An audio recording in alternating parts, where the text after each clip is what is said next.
किसी जंगल में बग्गा नाम का एक शेर रहता था। बग्गा जंगल का राजा था। एक दिन वह सभी जानवरों के लिए सभा आयोजित करता है। जैसा आप सभी जानते हैं, पिछले कुछ दिनों से हमारे जंगल के जानवर कहीं गायब होते जा रहे हैं।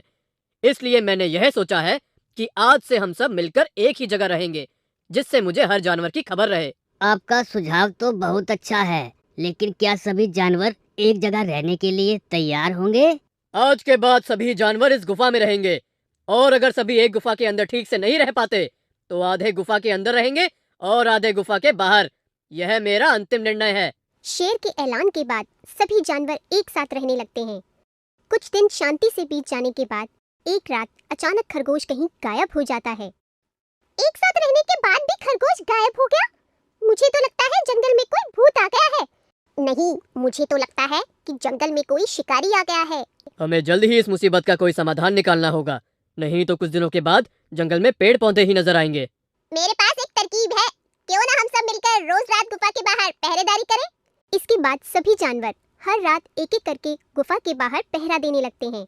एक रात जब भालू पहरा दे रहा होता है, तो वह देखता है कि हिरन अकेले जंगल के अंदर की तरफ जा रहा है।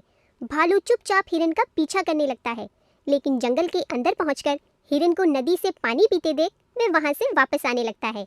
तभी उसकी नजर नदी के पास दो पेड़ों पर पड़ती है, जो एक दरवाजे की तरह खुलते हैं, और उसके अंदर से एक लंबा हाथ बाहर निकलकर हिरन को अंदर खींच लेता है। ये सब देखकर भालू एकदम हक्का बक्का रह जाता है। यह पेड़ खुल कैसे गया? हिरन कहाँ गया? और वो हाथ किसका था?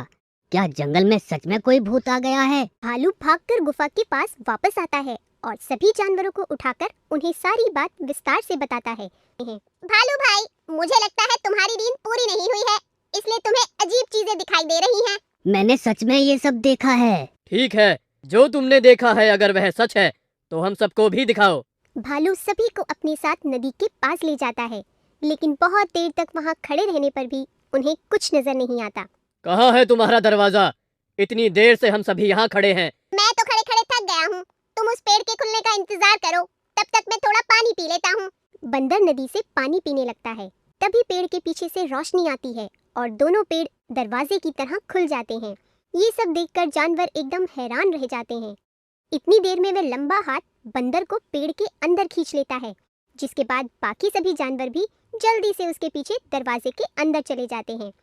अंदर पहुंचते ही वे अपने आसपास एक नई दुनिया देखते हैं। यह कौन सी दुनिया है? यह हमारे जंगल का हिस्सा तो नहीं लगता। यह मौत के दरवाजे के पीछे की दुनिया है। क्या यह वही मौत का दरवाजा है जिसकी अफवाह सदियों से इस जंगल में फैली हुई है, लेकिन कभी किसी जानवर ने इसे देखा नहीं? हाँ, यही वो मौत का दरवाजा है जो बस रात को ही खुलता है। पर तुम बताओ कि जब तुम सभी जानवरों को मैं अंदर लेकर नहीं आया, तो फिर तुम यहाँ कैसे आए? इस दरवाजे को मौत का दरवाजा ही क्यों बोलते हैं? उन सब चीजों से तुम्हारा मतलब नहीं है। इस दरवाजे के अंदर सिर्फ वही जानवर आते हैं जिन्हें मैं लेकर आता हूँ। इसलिए तुम यहाँ से सब जल्द से जल्द बाहर निकल जाओ, नहीं तो तुम सबके लिए अच्छा नहीं होगा। हम यहाँ अपने दोस्त के पीछे आए हैं। एक बार जो यहाँ आ जाए, वो मेरा काम हुए बिना वापस नहीं जा सकता, क्योंकि तुम्हें मैं लेकर नहीं आया, इसलिए तुम सब जा सकते हो। लेकिन जब हमें जाना ही नहीं तो? तुम्हें जाना ही पड़ेगा। ठीक है, चले जाएंगे, लेकिन एक शर्त पर। पहले तुम ये बताओ, इसे मौत का दरवाजा क्यों बोलते हैं? बहुत समय पहले यह एक जादुई दुनिया हुआ करती थी। एक बुरा राक्षस और एक बुरी परी यहाँ आ गए, जिसके बाद उन दोनों ने यहाँ अपने आराम और काम के लिए जानवरों को कैद करना और उन्हें मारना शुरू कर दिया। जब उन दोनों का जुल्म हद से ज्यादा बढ़ गया, तो मैं और रानी परी यहाँ आए। हम दोनों ने मिलकर उन्हें कैद कर लिया, जिसके बाद रानी परी वापस अपने देश चली गई और मैं यहीं रहने लगा।